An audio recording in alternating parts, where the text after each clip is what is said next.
the privilege, the honor, and the pleasure to be here with Heatblur Simulations. That's right. They're right there. Ladies and gentlemen, give it up for Heatblur Simulation right below us. Give them some love in the chat. Thank you guys for being with us today. It's a privilege to have you. Gentlemen, good evening. Good evening. Thank you so much for having us. Yes, we have the sound. That's great. You created so much hype with only one plane. Congratulations. Scary. I'm speechless. We've got some As is questions tradition. for you, and I'm pretty sure that the chat also have some questions for you. First of all, thank you for being with us today. I know the schedule and time difference, it can be kind of challenging sometimes to all be together. And let's dive in right before the questions. Do you have anything to say to the community now that you're in front of them? Sure. Alex, you want to take this one?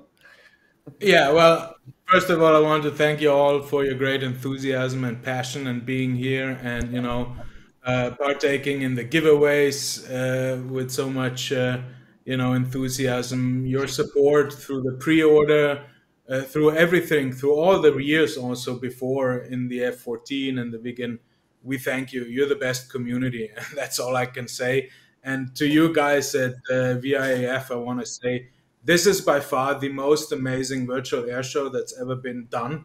I think you've come such a long way. I mean, look at you guys sitting in a museum, real life setting. You had a real F5 pilot narrate today, you know, the Tigers air show live. I mean, those are jumps from where it started. In I think we need a Top Gear special on how you guys put it all together. I mean, I want to watch that. Well, we're trying to work on it, actually. It was a long road, and it always the preparation is a long road. And when you start the streaming the first day, you know it's going to be a long day and it's going to be a long road. The preparation is a phase, but after that, when you dive into it, you know it's going to be difficult, and it's like a long race to perform. But we are lucky enough to have a good community and so many people supporting us until the end of the night. Tonight we had more than 400 people watching us and living the thing with us. And with the support of you guys, having the chance of giving some giveaways like the F4 keys was something absolutely wonderful for us. It really was. It really was. And I mean, 1,500 people watched it, all brought together by not only the hype for the module, but their passion for aviation. And I mean, the most passionate people of all must be you guys, because the amount of time and effort you must have put into this must be unimaginable. So we'll start. I do have a question, is like, when you know that you have all the skills and all the abilities to create a whole module, how do you choose the plane that you want to develop? It might be very difficult to settle and to say, okay, let's put all our efforts on this one. How do you guys do that choice? It might be so difficult. Good question. Sometimes it's impulsive, actually. A late night flash of craziness. The Tomcat was like that, actually. We had a different project in mind. We've always loved the Tomcat, but I'm not sure, I don't even remember exactly how it happened, but the other project kind of got stowed away, and then somebody just went, well, what about the F-14? And it was kind of a 5-minute moment of, can we do this? Yeah, we can do this. Let's do this. We snapped our fingers a little bit, had a little bit of late night alcohol, came up with Jester and a couple of other crazy things, and off we went to the races. So sometimes it's like that, and sometimes I don't know, sometimes you think about something for months or years, and then you get the opportunity at some point to actually do it. And the Phantom has been like that, actually, where it's something we've been wanting to do for a very long time, but then different things came in the way, or we weren't afforded the ability to do it. And then we could kind of jump into it at some point. So yeah, a little bit of both. Depends on how crazy we're feeling at a given moment. That's incredible, because that reminds me of our own story. Like everything starts with a crazy idea. You know, if we do that, is it possible? And when everybody says no, there is always that people saying, no, it's okay, we can do that. I don't know why, I don't know when, I don't know how, but we can. And that's awesome to start projects this way. That's something Nick Gray told us yesterday about the community. That's from the developers, from the users, from the viewers. It's something really engaging because you have to give 100% in what you do, and you are the perfect representation. I'm sorry, I'm losing my words. You are the perfect representation of that. Have you, Exolites, any question to ask this gentleman?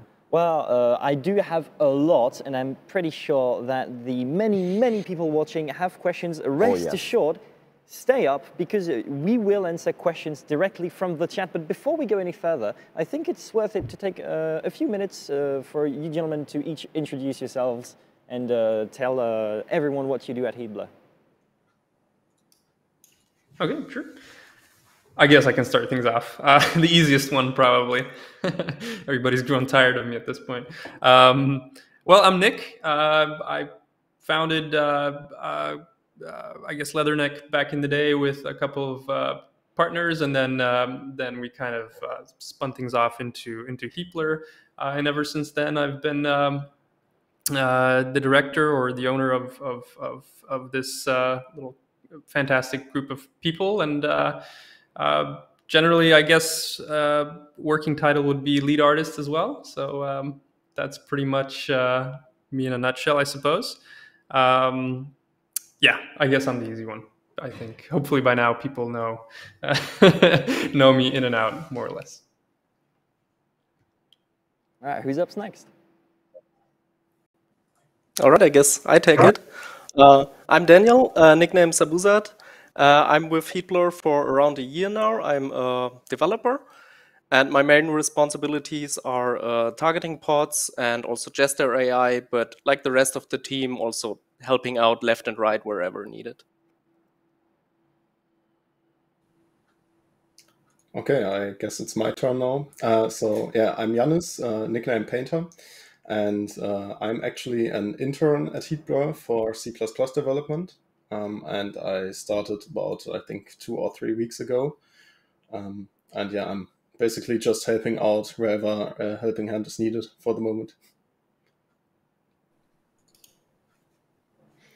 I'm Grayson, aka Grey Wolf, the voice of Jester.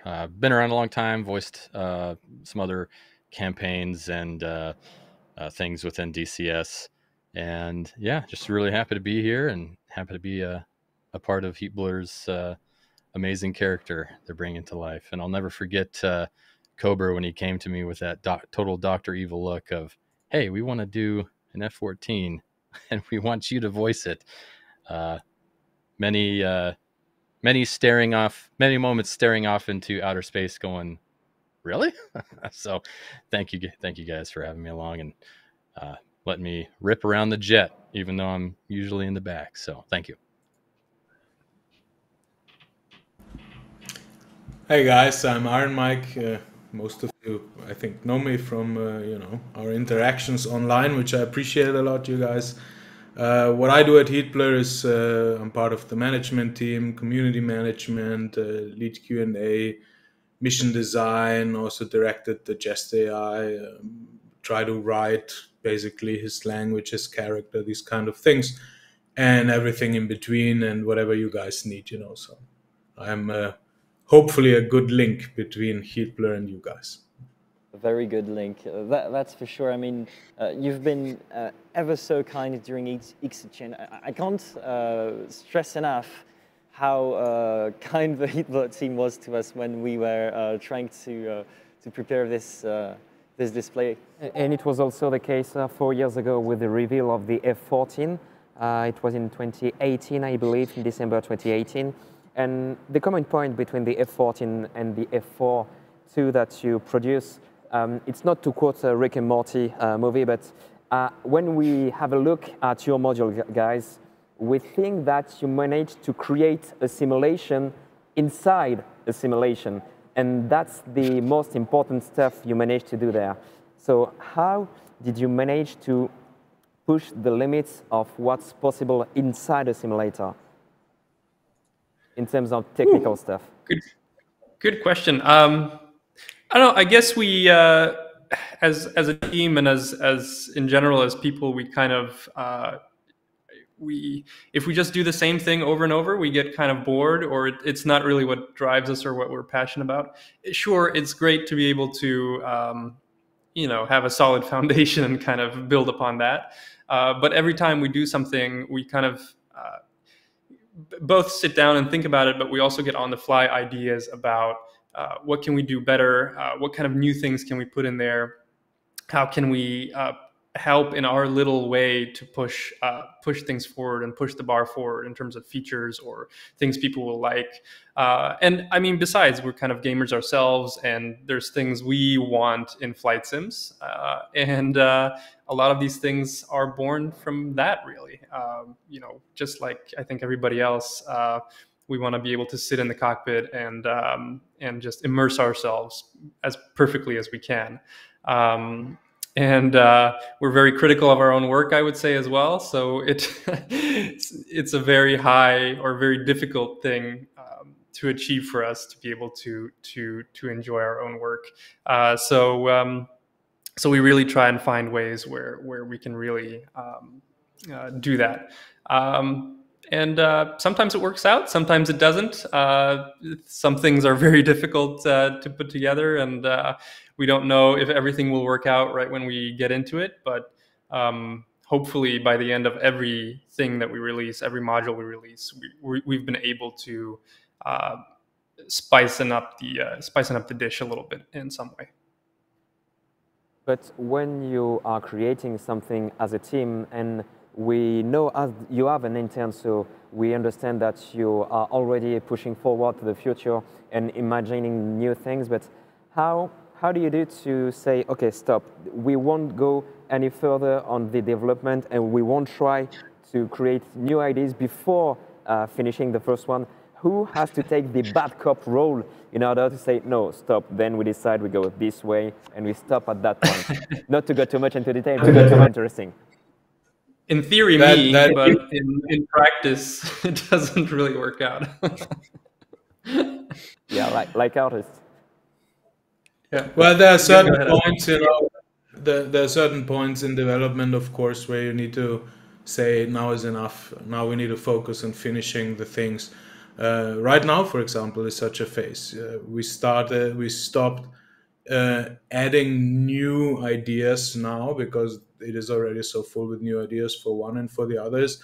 Now it's about completing the module and bringing it to you guys as soon as possible. So there has to be a certain limit when, of course, you stop adding new stuff. That doesn't mean that you stop having ideas, because you can take these ideas and postpone them, and then after release you can still add new things. And that's something we also like to do and we pride ourselves in. I think that we keep adding content to our modules also long after they have been released, because a module needs to stay alive, needs to keep on living, and only new content and new ideas can do that.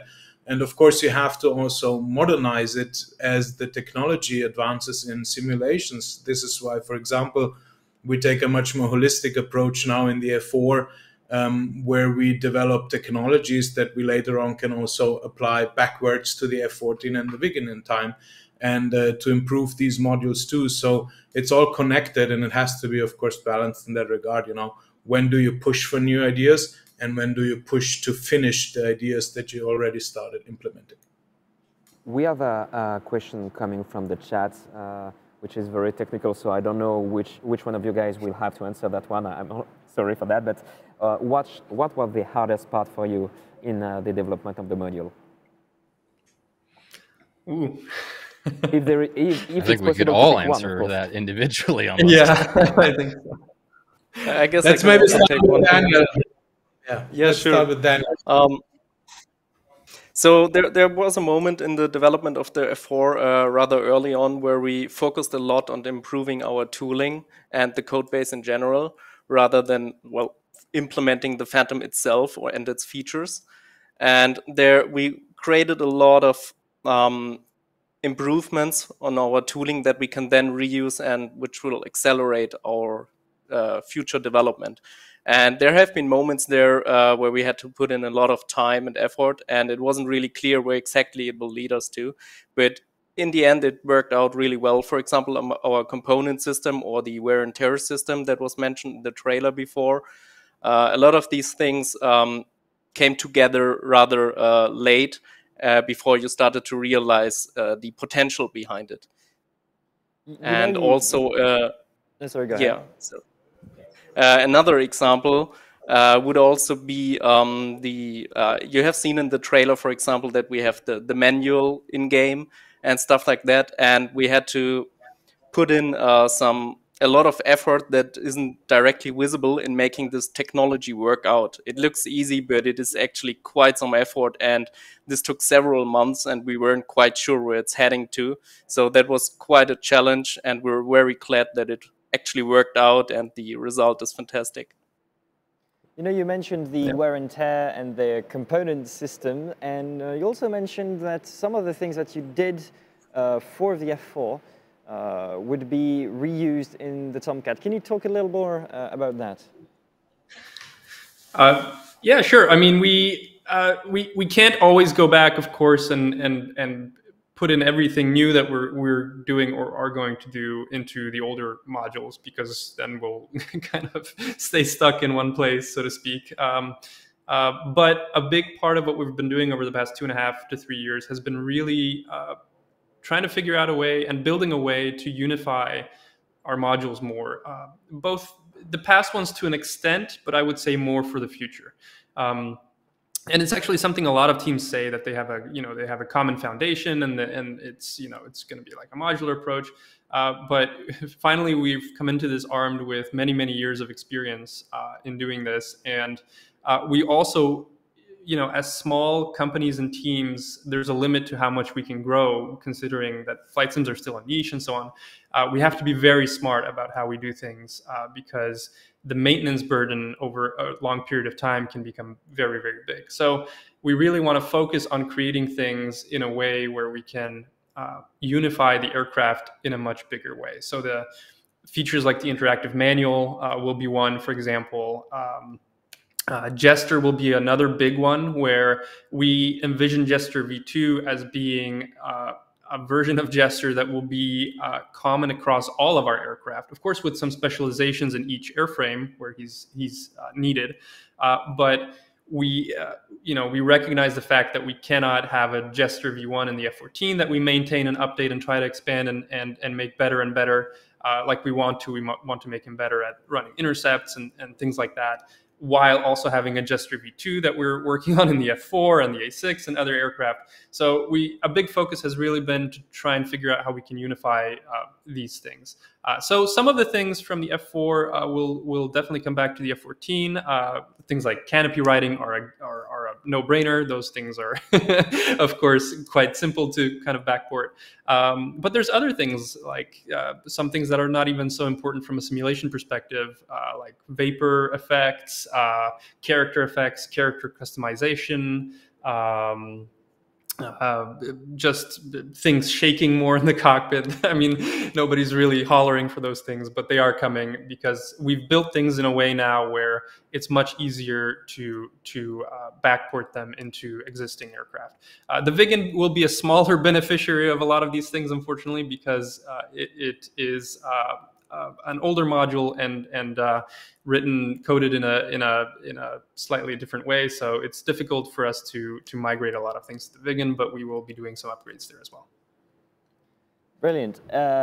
One of the things that you've talked about and that I would want to talk a little more, because I'm fairly interested and I'm sure that you'd love to talk about it, is the component system. So first of all, just to clarify, is it that only an F4 thing, or does it come back to the F14 and Viggen as well? And second of all, what is it more precisely? How does it make the F4 better? Well, I can handle the first part, whether the component system will come back to the F14, and it will in some parts. So the things that will be migrated over will be coming back, but I would say that the F14 will end up being some sort of hybrid in the end. It's to build or to change an aircraft to be using the component system retroactively, like we would have to do for the F-14, is very, very difficult. But on the other hand, of course, the things that we're bringing back will be based on this new framework. And for the rest, I think Daniel will be a great person to answer, I think. Yeah, sure thing. So let me give you an example about the component system. And let me first talk about the previous products like Wing or Tomcat. A very simple example would be the classic lamp, or like, yeah, so a lamp or a button where you can click on and some light goes on and off. And in the previous modules, this is mostly simulated as, well, you have some logic and that says on or off. And perhaps you also put in some extras like you have electrics. And that's pretty much it. But now for the Phantom and the component system, we took a different approach and said, well, we sat down and looked at the wiring diagrams, for example. What does a lamp consist of? And you have several components there. You have the electric bus, you have the lamp itself, you have, for example, a relay and resistors and that kind of stuff. And we modeled all of these individually, and they all have electrical properties like volt, ampere, and watt, and whatever.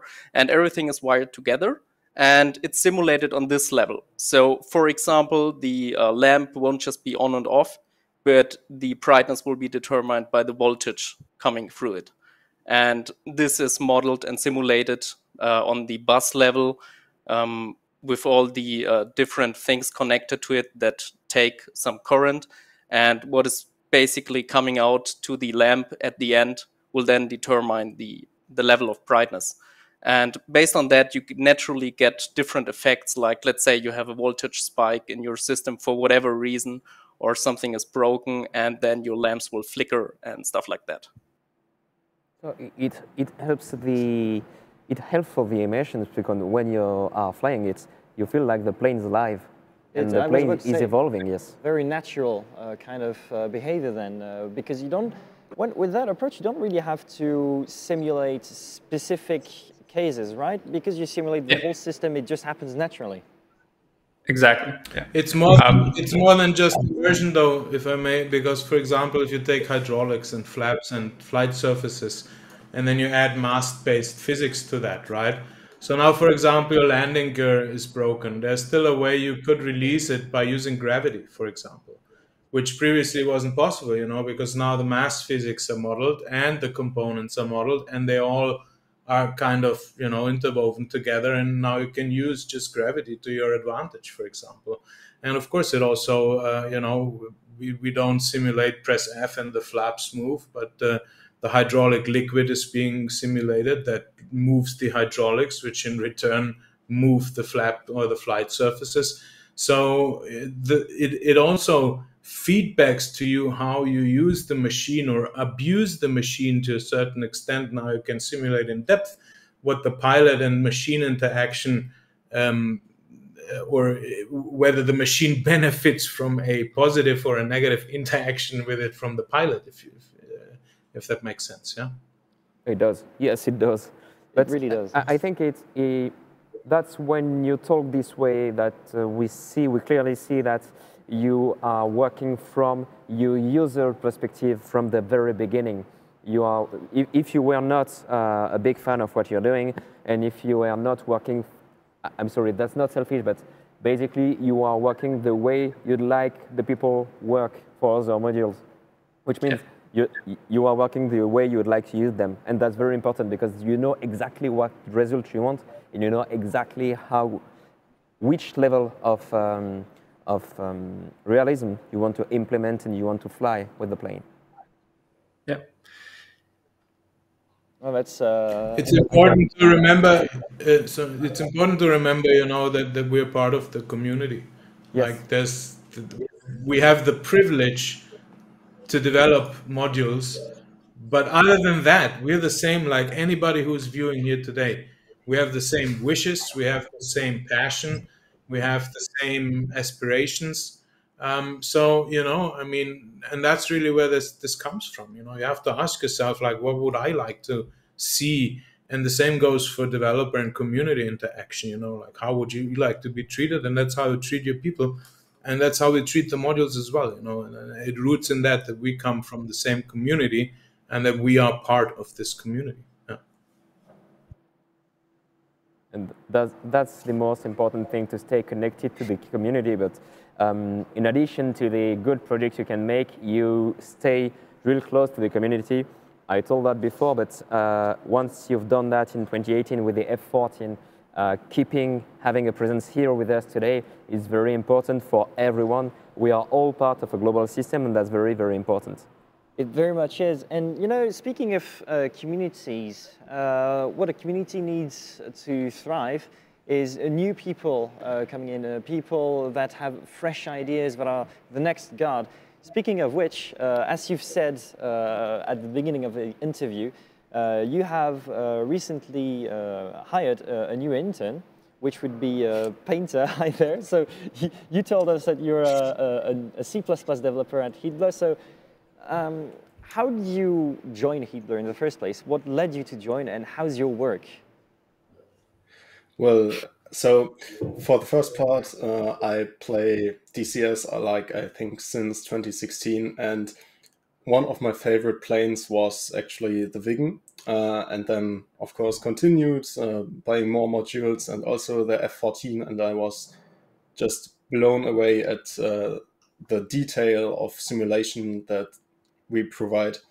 And yeah, basically in the last month, I switched my bachelor degrees course to computer science.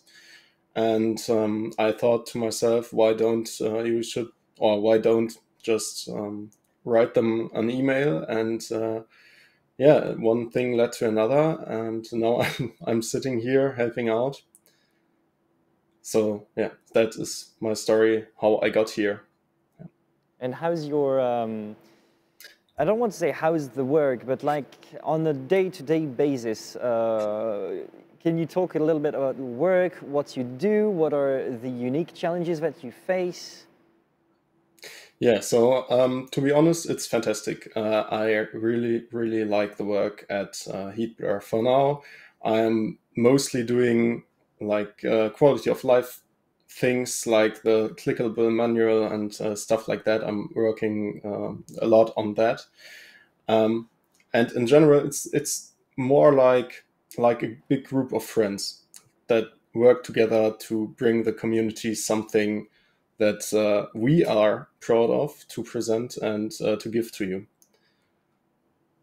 And yes. I mean, you can feel the passion of you guys whenever you look at every single tiny detail. You've seen them in the trailer, you've seen them in the F4 demo as well. The cockpit is more alive than ever. Things are shaking everywhere, even little needles, little indicators. Everything is just so alive and so detailed. I can't imagine the amount of time that, that you guys took to do all of that. Maybe, how can I formulate this? Is it that much work going into these little details, or does it come naturally with the rest? I would say the little details are, funnily enough, no, that's, of course, now I'm belittling the work of major features like the fantastic radar work that our engineer Josh has done and so on. Those are big major features, but I would almost say that the small things can be almost the most time consuming, and sometimes just by perhaps sheer volume. We can spend weeks making things shake or wobble or make some sound cues behave a specific way. The difference perhaps is also that it's more of an artistic process, in the sense of you start and then you don't really know where you're going to end up. I think when we started implementing all the things shaking in the cockpit, for example, the list was way shorter than it ended up being. But that's also kind of a thing for us, is that once we get into something and once we start working on it, it generates new ideas, and then we sometimes can't stop ourselves. I've made these things shake and wobble, and that's nice and immersive, but there's this whole other section of things in the cockpit that we can do as well. So sometimes the details are really the time-consuming thing, at least in certain moments of development, I would say. In addition to the time you can spend working into the detail, it might be very difficult to walk on the very thick line between pushing into the detail and preserving the FPS to have the best experience for the end user. How do you do that? Good question. We worry a lot and sweat a lot about what we're doing. It's a balance, but it's we also, I suppose we adhere to the pragma of optimize last. So we just try and generate ideas and stick as much content and cool stuff as we can into the module, and then we worry about optimization at the end. Usually that's the best way to do it, not pre-optimize.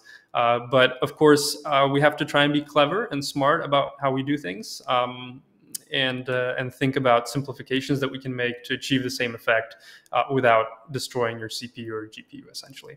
And hopefully we will reach some very nice performance targets with the Phantom, even with this increased level of fidelity that we've tried to aim for. We saw that during the display you've made. Something that blew our minds was the sound, and there was a very interesting question into the chat. Do the improvement that you put into the sound for the F4 could be applied in a way to the F14 in order to make that module also evolve with the time?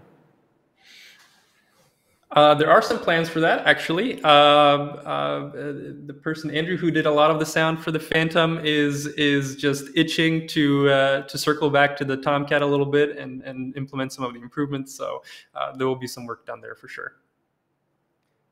Okay, I've just been told by I'm sorry to interrupt, I've been told by our dear friend Regis that we've got, courtesy of you guys of course, some gifts for the audience as well.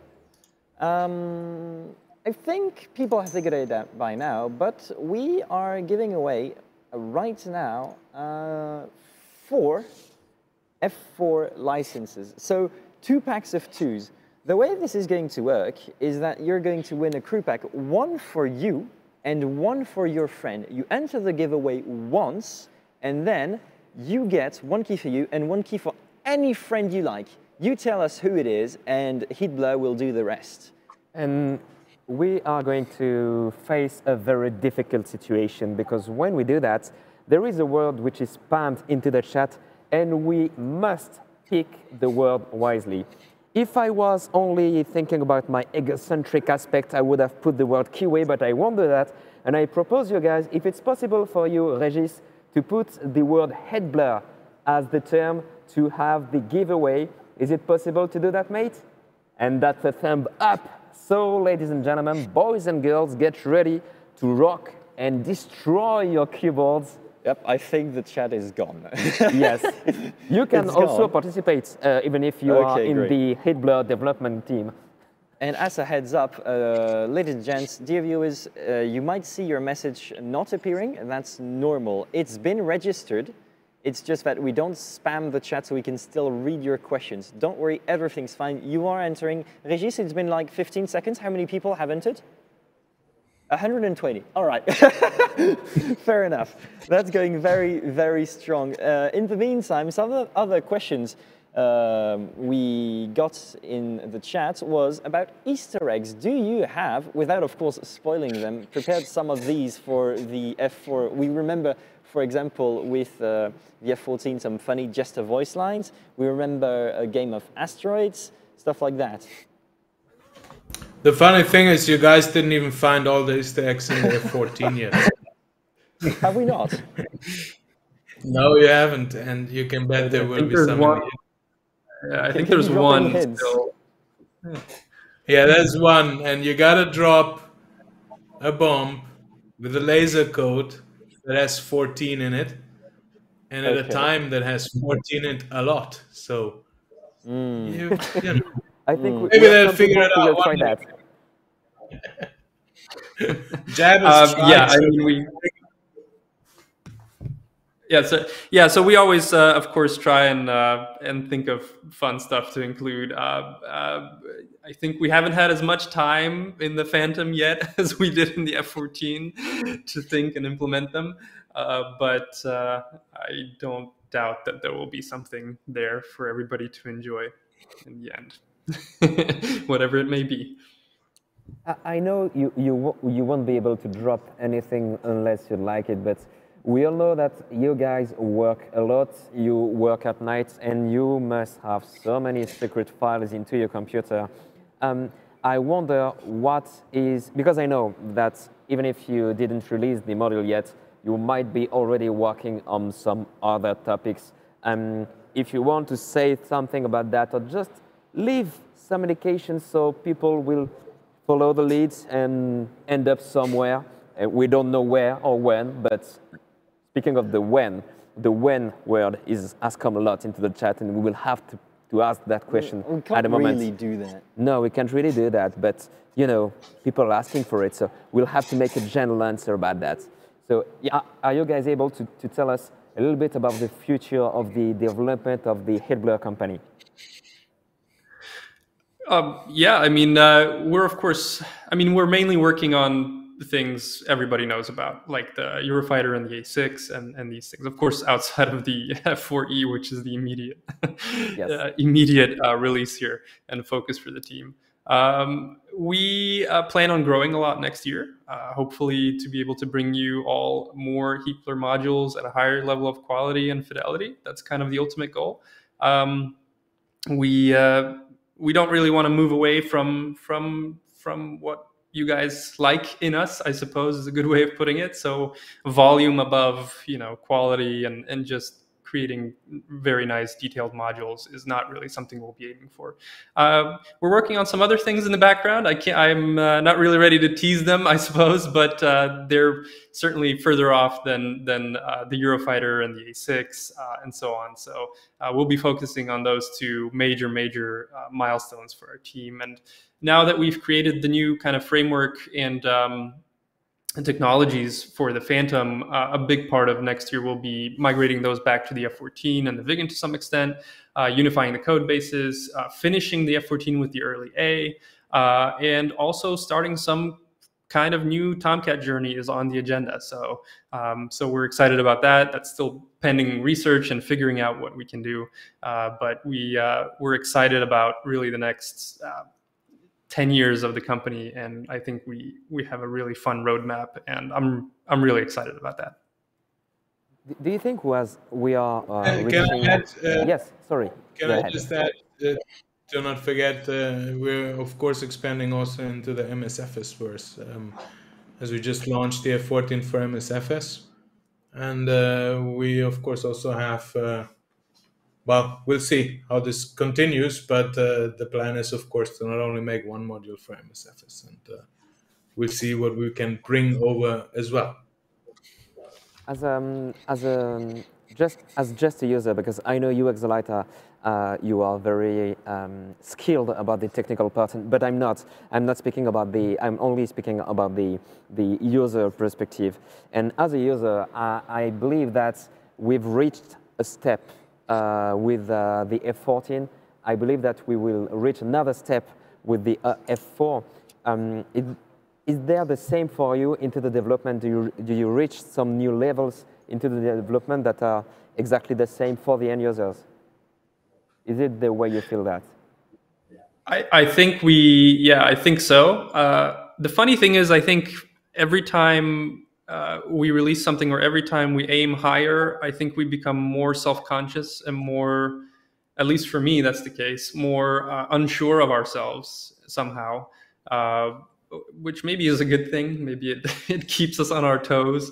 But it could also be an effect of, I think, for example, the things we're doing for the Phantom are stretching us to our technical limits, I would say, to a large extent. Sometimes we're doing things that seem like a great idea, but they end up being so complex and so time intensive that we really stretch ourselves to the limit, and that impacts everything. So yeah, I guess we're getting better, and we feel like we're trying to reach new levels, but yeah, we stretch ourselves, and that yields a fair bit of uncertainty and risk and worrying about things more than we used to. Some people say like, well, you've been doing this for 10 years and you're making another plane, so it's you kind of like.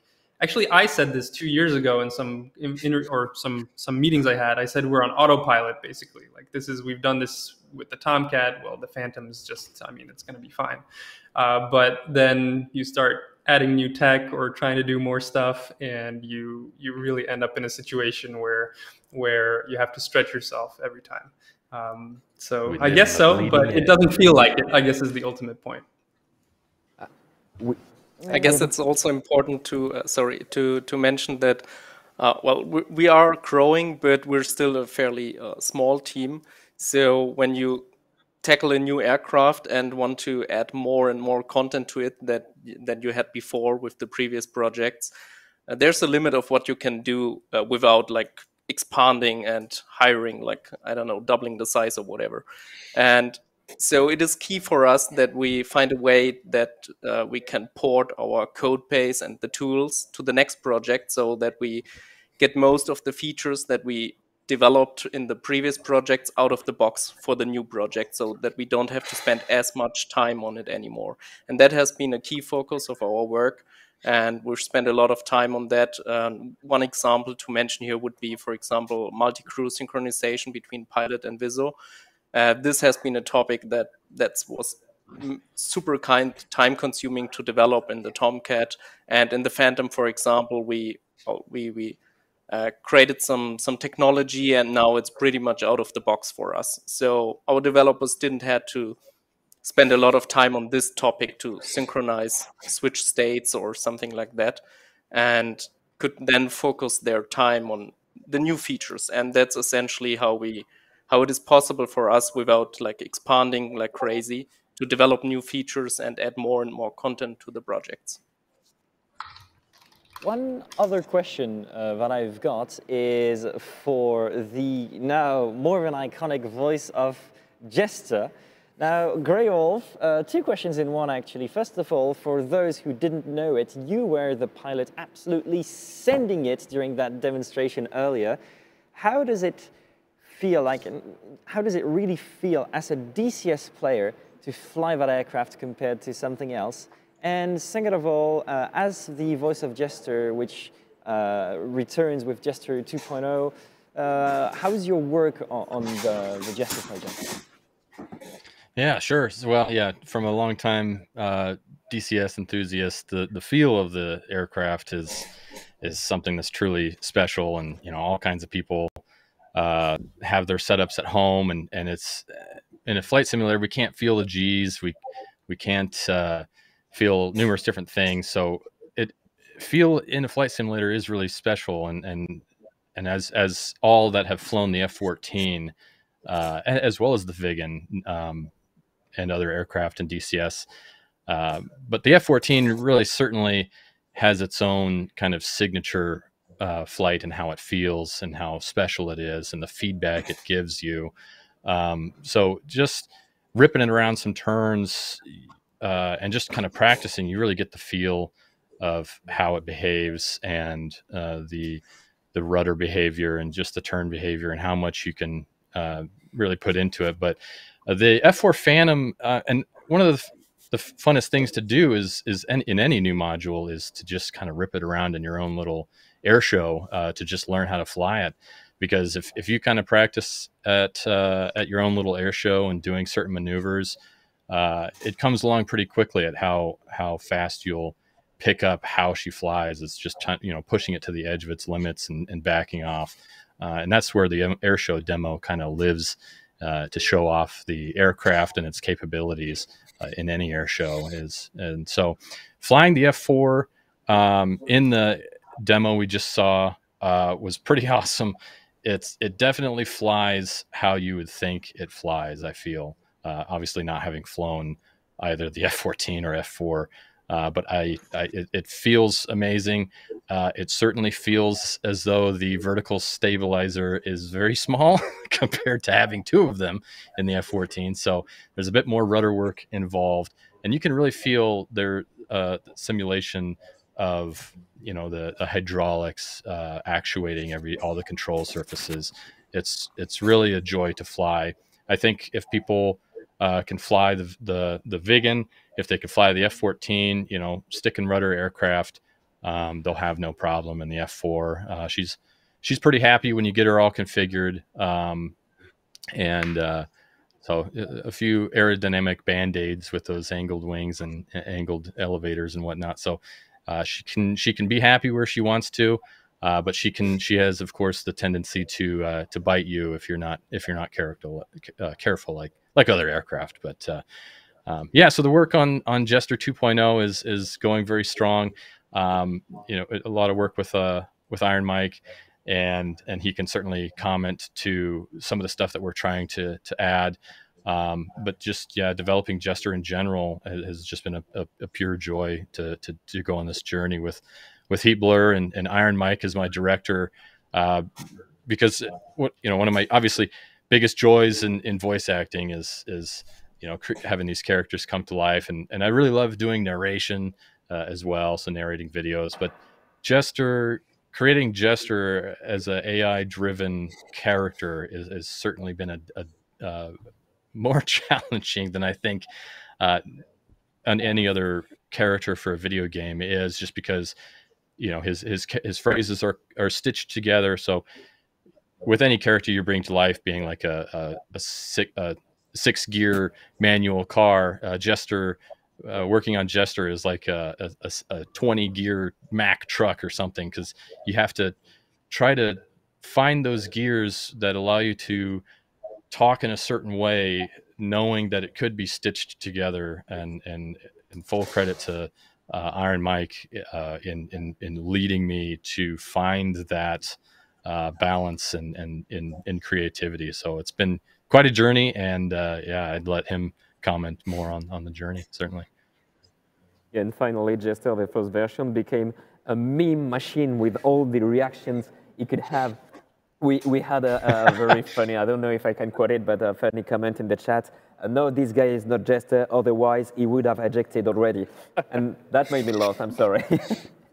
But we are only 3 minutes left, Exolites. We are going to have to move on, but we still have time for a few more questions. And of course, if you, gentlemen, would like to add elements that we didn't talk about so far, it's your time. And once again, thank you so much for being there with us today. We feel the strong connection that we can have, because let's precise, the F4 and the F-14 are supposed to be modules specialized into air combat, and yet they are announced into virtual air shows community. There is a strong link that is being created years after years, and now we have a global DCS community, and we can feel very lucky about that. Agreed. And we're very... Oh, go ahead, Alex. You go, Nick. You go, Nick. Oh, I just wanted to agree completely and to thank the whole community for having us, really, because I mean, otherwise we would just be a bunch of guys doing stuff for no real reason, really, I suppose. And really, what gets us up in the morning and what gets us to push ourselves and to just do things is everybody in the community, and we really appreciate the opportunity, because we dream of this as younger people, and now we're in the position where we can go to museums ourselves, actually, and take photos and do scans with the knowledge that we have the opportunity to recreate these aircraft with our own vision and spin on it, which is something that we're quite lucky, or an opportunity that we're lucky to have. So thank you to everybody for their trust and their support, really. We really appreciate it. That's exactly what we told with the study this afternoon. The museum here is a real museum, and what you guys are doing is just creating a virtual flying museum, and that helps everybody to know how those planes used to fly, and that's very important. And I try to put myself into the whole veteran of the US Air Force, trying the F4 for the first time, and aviator coming up and saying, yes, it's still alive, and we are so lucky to have that. We really are. It's very... Sorry, go ahead. It's very important for us that the community, you know, especially with aircraft where the community is still alive and kicking, can walk down the proverbial memory lane, yeah. And you know, when you get guys like Dave Bio Baranek or, you know, Oki Nance and those illustrious pilots and Rios from the Tomcat community or stuff, you know, say like, this is how it felt, or I was thrown back in time, you know, this is a great reward on apart from the community enjoying it, which is the biggest reward, but to have an actual pilot's able to re-experience what they can't experience anymore, and to see the emotions that are connected with that is just mind-blowingly good. And you know, this is why I also like that you guys, and I liked it through the whole VIAF festival, that you always keep saying and keep putting emphasis on preserving that history, because when we make a module, we also want to preserve the history of that aircraft and tell it as accurately as simming or flight simming allows us to. But of course, there's some caveats, but yeah, I mean, preserving the history and the feel and the memories of these aircraft and the people who worked on them, in them, and around them is very important to us. I mean, I couldn't agree more with that sentiment, and a lot of people in the VIAF community are working on preserving the legacy of certain aircraft. There are many in memoriam flights. The latest which has flown today was the Vulcan, I believe. However, I'm sorry to be I think we do need to end it here because the show must go on. However, I have been informed that we have over 430 entries in the giveaway. And you know what?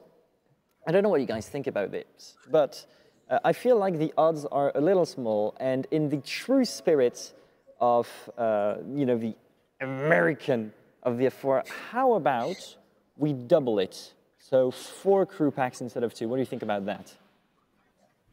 I said that sounds good. All right. You heard the boss.